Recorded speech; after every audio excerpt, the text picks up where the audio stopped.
రెండో సమూయేలు గ్రంథము 6వ అధ్యాయము 11వ వాక్య భాగాన్ని చదువుదాం. యెహోవా మందస్సము 3 నెలలు ఇత్తీయుడగు ఒబేదెదోము ఇంటిలో ఉండగా యెహోవా ఒబేదెదోమును అతని ఇంటి వారందరినీ ఆశీర్వదించెను. చాలు. హల్లెలూయా. దేవునికి స్తోత్రం. ఒబేదెదోము ఇంటిలో భూమి ఆకాశములను సృజించిన దేవుని మందస్సము ఉంది. ఆ మందస్సము ఉండటము ద్వారాగా దేవుడు ఆ ఒబేదెదోమును 3 నెలల్లో ఆశీర్వదించటం ప్రారంభించాడు. అతడొక్కడే కాదు, అతనితో పాటు అతని ఇంటి వారందరినీ, తనకు కలిగి ఉన్న సమస్తాన్ని, కలిగి ఉన్న వారందరినీ దేవుడు ఆశీర్వదించాడనే సంగతి దావీదుకు వినబడ్డప్పుడు దావీదు మరలా ఎక్కడైతే ఆ దేవుని మందసాన్ని విడిచిపెట్టి వెళ్ళాడో ఆ వార్త విని మరలా వచ్చి దావీదు ఆ మందస్సాన్ని దావీదు పురానికి తీసుకెళ్ళాడు. ప్రియులారా, మందస్సము అనగా ప్రభు అయిన యేసుక్రీస్తు. ఆయన ఎవరి ఇంట్లో ఉంటాడో, ఎవరి హృదయాలలో ఉంటారో వారు నిశ్చయముగా ఆశీర్వదించబడతారు, వారు దీవించబడతారు. దేవుని మందస్సము లేని వారింట్లో సమాధానం ఉండదు, సంతోషం ఉండదు, నెమ్మది ఉండదు, ఐక్యత ఉండదు, ప్రేమ అంతకంటే ఎక్కువగా ఉండదు. ఒబేదెదోము ఇంట్లో దేవుని మందస్సము ఉంది గనుక వారు ఐక్యతతో ఆ మందస్సాన్ని కనిపెట్టుకుంటూ వారు 3 నెలలు దేవునికి విధేయులై ఉన్నారు.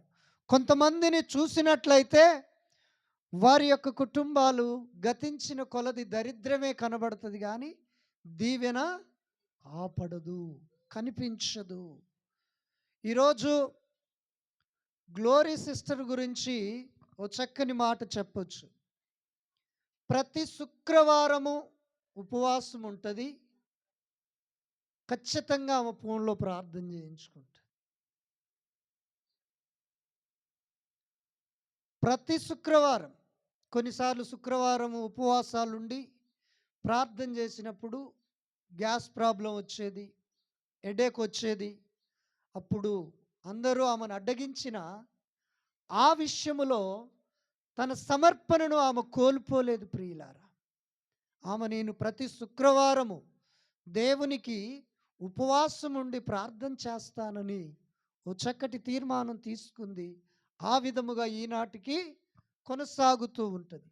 నాకే కుదరక కొన్నిసార్లు ప్రేయర్లో ఉండి, కూడికల్లో ఉండి నైటు ఫోన్లో ప్రార్థన చేసేవాడిని. అప్పుడు ఫోన్ చూసుకొని, మిస్ కాల్ చూసుకొని మరలా తిరిగి నేను కాల్ చేసి ప్రార్థన చేసేవాడిని. ప్రార్థన మాత్రం ఆపకపోయేది. ఈరోజు కుదరలేదు కదా, ఈరోజు అనుకూలంగా లేదు కదా, ఏముందులే ఈ ఒక్క వారము చేయించుకోకుంటే మాయలే అని ఎన్నడూ తను వెనకడుగేయలేదు, కానీ ముందడుగేసింది. అతిశయ కారణం ఏందయ్యా అంటే, కొంతమంది భార్యాభర్తలుండి వారు చచ్చేంత వరకు కూడా ఒక ఇంటి స్థలాన్ని కొనలేరు, కట్టలేరు. కట్టిన వారు కూడా అందులో ఉండలేని స్థితిలో కనబడుతూ ఉంటాయి లోకములో. కానీ ఈ ఇల్లును దేవుడే ఆమెకు కట్టించి చేతికిచ్చాడు. ఆమేన్, హల్లెలూయా. యెహోవా ఇల్లు కట్టని ఎడల దాని కట్టువారి ప్రయాసము వ్యర్థము. నిజమే. మన సూర్యాపేట పట్టణములో చూసినట్లయితే కొన్ని బునాదులు లేపి అందులో కంప కనపడుతూ ఉంటాయి. కొన్ని పిల్లర్లు లేపి 2 పిల్లర్లు విరిగి ఒక పిల్లర్ కనపడుతూ ఉంటుంది. కొన్ని ప్లేసులు దర్వాజా లెవెల్ అవుతాయి, ఆ దర్వాజా ఖరాబ్ అవుతుంది, ఆ సబ్జాలు ఖరాబ్ అవుతాయి. అలాగుంటుంది. అంటే వారికి దేవుడు కట్టించేంత అనుకూలంగా వారు లేరు గనక ఆ గృహాలు కట్టలేకపోయారు. యెహోవా ఇల్లు కట్టించని ఎడల కట్టువారి ప్రయాసము వ్యర్థము. ఆయన గనక కట్టిస్తే అది చక్కగా మన కాళ్ళ దగ్గరికి వస్తుంది. ఆమేన్, హల్లెలూయా. దేవునికి స్తోత్రం. గనుక నా ప్రియమైన దేవుని సంగమా, సంఘ బిడ్డలారా, మీరందరూ యేసుక్రీస్తు ఓ కులానికో, ఓ మతానికో, ఓ ప్రాంతానికో దేవుడు అనుకుంటారు. కానీ ఆయన కులానికి, మతానికి, ప్రాంతానికి దేవుడు కాదు. ఆయన సర్వ సృష్టికి సృష్టికర్త అయి ఉన్న దేవుడు. మనందరికీ తెలుసు, బొడ్డెక్కడుంటుంది? సెంటర్లో ఉంటుంది. నువ్వు ఇక్కడి నుంచి కిందికి కొలిసినా అదే కొలత వస్తుంది, ఇక్కడికి కొలిసినా అదే కొలత వస్తుంది, ఇటు కొలిసినా అదే కొలత వస్తుంది, ఇటు కొలిసినా అదే కొలత వస్తుంది. సృష్టికర్త అయి ఉన్న దేవుడు కూడా ప్రపంచ దేశాలన్నిటిలో నడిబొడ్డున ఇశ్రాయేలు దేశములో జన్మించి ఉన్నాడు. మనకు బొడ్డు ఎలాగైతే సెంటర్లో ఉంటుందో ఆయన కూడా ప్రపంచ దేశాలన్నిటిలో నడిబొడ్డున ఆయన బెత్లెహేము పురమందు జన్మించి ఉన్నాడు. ప్రియులారా, మీకందరికీ తెలుసో తెలియదో కానీ ఒక శ్లోకం ఉంటుంది, అసతోమ సద్గమయ, తమసోమ జ్యోతిర్గమయ, మృత్యోర్మయ అమృతాంగమయ, ఓం శాంతి, ఓం శాంతి, శాంతి. అంటే మాలాగా భక్తి ఎక్కువయ్యి దేవుని పిచ్చి బట్టి ఆ పర్వతాలకు వెళ్ళి తపస్సు చేస్తూ ఉన్నాడు ఒక భక్తుడు. అయ్యా దేవా, మేము అసత్యములో ఉన్నాము, మమ్ములను సత్యములోనికి నడిపించు. మేము చీకటిలో ఉన్నాము, వెలుగులోనికి నడిపించు. మేము మరణములో ఉన్నాము, జీవములోనికి నడిపించు. మేము అశాంతితో బ్రతుకుతున్నాము, మాకు శాంతినియ్యు దేవా అని ఒక భక్తుడు అలాగ ప్రార్థన చేస్తూ ఉన్నాడు. ప్రియులారా, అందుకనే పరిశుద్ధ గ్రంథమైన బైబిల్ అంటూ ఉంది, నేనే మార్గం, నేనే సత్యం, నేనే జీవం, నా ద్వారా తప్ప ఎవరును పరలోకము చేరలేరు. హల్లెలూయా, దేవునికి స్తోత్రం. ప్రభునందు ప్రియులారా, మేమేదో పని లేక ఓ బ్యాగ్ సంఖ్యకేసుకొని తిరగట్లేదు, ఏదో డబ్బులు కూడా పెట్టడానికి కాదు. ఒకప్పుడు భయంకరంగా తాగేవాడిని, పేకాట ఆడేవాడిని, సీల్మాలు బాగుగా చూసేవాడిని, కైనీలు, గుటకాలు, అంబర్లు. ఈరోజు కట్టారుగా పూలు, బంతిపూల దండ, ఈ మెడలో అలాగుండేది లారీ దోలితప్పుడు. అలా తింటోని యేసయ్య పట్టుకొని మార్చుకొని తన సేవకు పిలుచుకొని ఉన్నాడు. ఎందుకో తెలుసా? నశించిపోతున్న ఆత్మలను రక్షించుటకు. అంత మాత్రమే కాదు, జీవితాలను కట్టుకోలేక, బ్రతకటము చేతగాక, జీవించటము రాక ఉన్నవారి బ్రతుకుల్లో వెలుగు నింపటానికి. సుమారుగా ఒక 9 సంవత్సరముల క్రితము ఇల్లందు పట్టణము మా బామ్మార్దింటికి వెళ్ళి ప్రేయర్ పెట్టి వస్తూ ఉన్నాను. సమయము రాత్రి కాలము 7 అవుతూ ఉంది. పాలేరు దాటినాక ప్రభు అంటూ ఉన్నాడు, నువ్వు సూర్యాపేటలో బస్సు దిగాలి. అయ్యా, నేను టేక్మట్లకు టికెట్ కొట్టించుకున్నాను, నేను దిగనని నేను బస్సులో కూర్చున్నాను. ఆయన దిగు అంటాడు, నేను దిగనని కూర్చున్నాను. కొత్త బస్ స్టాండ్ వచ్చింది సూర్యాపేటకు. నాకు తెలియకుండానే ఆ బ్యాగు భుజానికి వేసుకొని బస్సు దిగాను. నాకు తెలియకుండానే సూర్యాపేటలో రెడ్డి హాస్టల్ దగ్గర ఓ గృహానికి దేవుడు నడిపించాడు. నడిపించేసరికి ఆ సిస్టర్ లేదు, వాళ్ళ అత్తుంది. పోగానే ప్రైజ్ లార్డ్ అయ్యా అన్నది, కూర్చేసింది, కూర్చున్నాను. అమ్మ మరి నీ కోడలు లేదంటే, లేదయ్యా స్కూల్కి వెళ్ళింది, వస్తుంది అని చెప్తే ఓ 10 నిమిషాలు ఆమెతో కూర్చొని మాట్లాడుతూ ఉన్నాను. ఈ లోపల ఆ సిస్టర్ వచ్చింది, ప్రైజ్ లార్డ్ చెప్పింది. ఆ అత్త కోడలు, తనకిద్దరు బిడ్డలు, అందరం కూర్చున్నాం. ఇలాగ సాపేశారు, మోకరించాం, ప్రార్థన చేశాం. ఉన్నట్టుండి ఆమె నాలుక 6 ఇంచుల పొడుగు బయటికి పెట్టింది. గుడ్లు ఇంతింత లావు చేసింది. ప్రభువా, నువ్వు ఎందుకు నడిపించావు? ఏం జరుగుతుంది అని నేను మనసులో ప్రార్థన చేశాను. ప్రార్థన చేసి ఆమె నెత్తి మీద చేయి పెడితే ఆమె భర్త ఉరేసుకొని చనిపోయాడు. ఆ స్పిరిట్, డెవిల్ స్పిరిట్ ఆమెలో ఏదో ఉండి ఆమెను ప్రతిరోజు చనిపో, నా దగ్గరికి రా, చనిపో, నా దగ్గరికి రా అంటూ ఉందట. ఆ రోజు నేను ప్రార్థన చేస్తుంటే ఈమె భర్తను నేను ఈమెలో ఉన్నాను, ఈరోజు గనక మీరు రాకపోతే ఈరోజు నైటు ఆమె ఆ ప్యానుకు ఉరేసుకొని చంపేసేవాడిని. ఆమెలో ఉన్న దురాత్మ మాట్లాడింది ప్రియులారా. అటువంటి వ్యక్తులను సుమారుగా ఒక 50 మందికి పైనే ఉంటారు. దేవుడు నడిపించి ప్రార్థన చేసి వాక్యాన్ని బోధిస్తే బ్రతికించిన వారు. అందుకు దేవుడు మమ్మలను పిలుచుకున్నాడు. మేమేదో మా సుఖాలను నిడిచి, మా కుటుంబాన్ని నిడిచి, మా పిల్లలను పట్టించుకోకుండా ఎందుకు వెళుతున్నామంటే దేవుని మాట వినటము శ్రేష్టం. కనుక నా ప్రియమైన దేవుని సంగమా, సంఘ బిడ్డలారా, ఇది ఒక మతానికి సంబంధించిన బోధ కాదు. ఇది ఓ కులానికి సంబంధించిన ప్రసంగాలు కావు. ఇది సర్వ సృష్టికి కారణాభూతుడైన దేవుని సువార్తను మేము ప్రకటిస్తూ ఉన్నాం. హల్లెలూయా. ఈనాటికి ఆ కుటుంబము సజీవులుగా ఉన్నారు. వారి పిల్లలు సుమారు ఇంతెత్తు ఉంటారు. నేను పోయినప్పుడు ఇంతే ఉన్నారు. హల్లెలూయా.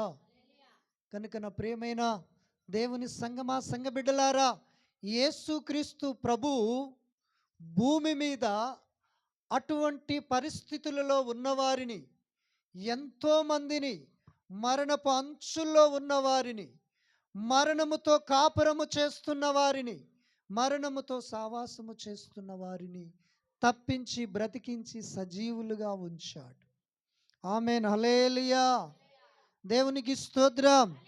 అందుకనే పరిశుద్ధ గ్రంథమైన బైబిల్లో ఒక భక్తుని గురించి దేవుడు చక్కటి సాక్ష్యం ఇస్తూ ఉంటాడు.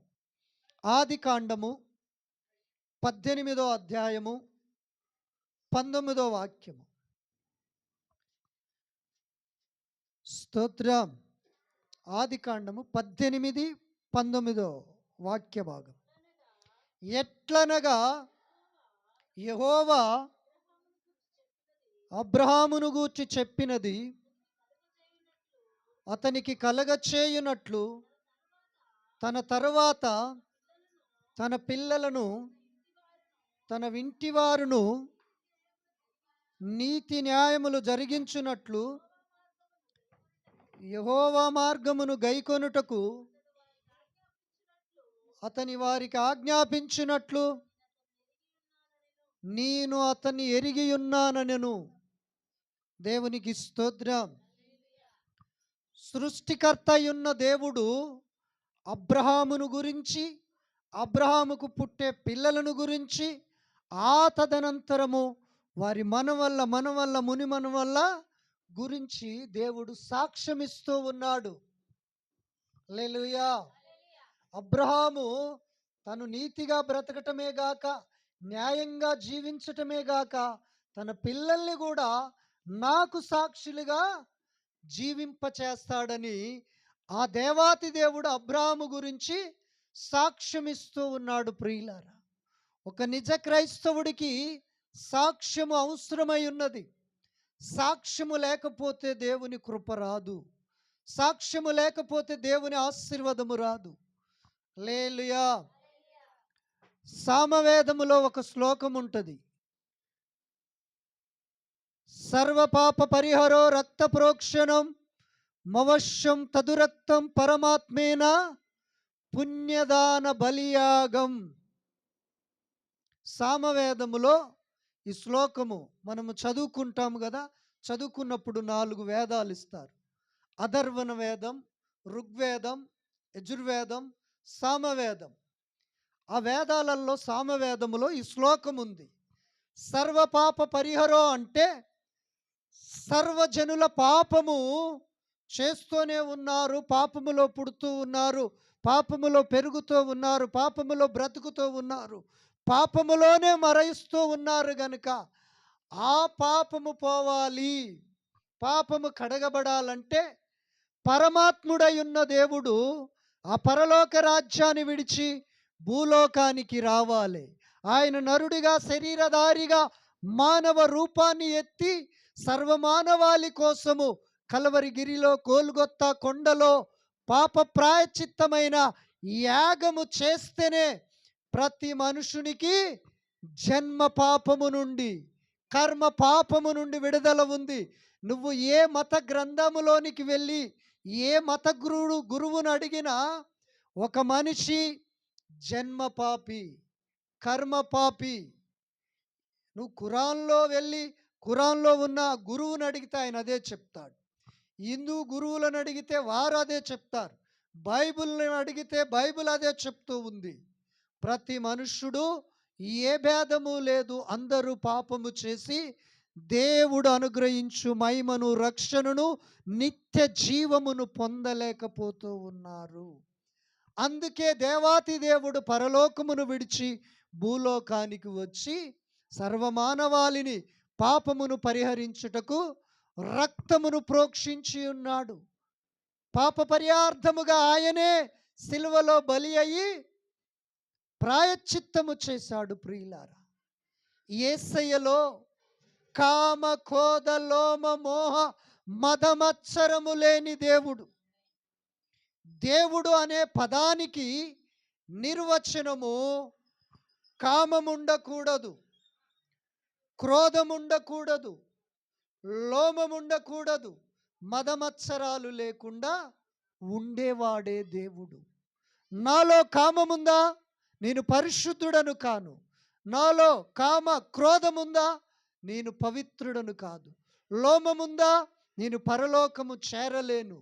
కనుక కామ క్రోధ లోమ మోహ మదమత్సరాలను లేనివారే దేవుడు.